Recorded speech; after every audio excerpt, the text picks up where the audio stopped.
Izengabeko kuadroari begira nengoela, pentsatu nuen Urase zela neure bizipenak hobekien azaltzen zituen kuadroa.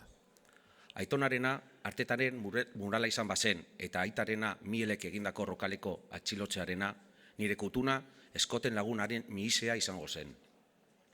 Scott Hightower literatura ingleseko irakaslea da, New Yorkeko unibertsitatean. Jose Fernández aldiz medikua da eta Aurora de Albornoz idazlearen iloba. Aurorak ihes egin behar izan zuen Espainiatik Puerto Ricora gerra ostean. Liburutegia erakutsi zidanean, bertako piezarik preziatuena nire eskuetan jarri zuen Josek. Nerudaren karta bat zen, Gabriel Zelaia poetari zuzendua. Amultsua zen gutuna.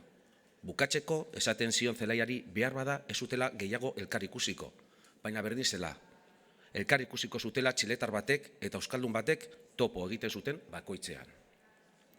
Jaira hainbat lagun bildu ginen, gehienak idazleak. Tartean, Mark Ruthman irakaslea, Marie Ponsot eta Phyllis Levin olerkariak eta Bojack Jasny zinemagilea. Markek bere emazteaz hitz egin zidan, ez zela idazleen mundukoa, matematikaria baizik. Ondo baino hobeto konpontzen gara, nik ez dudana, du berak eta alderantziz.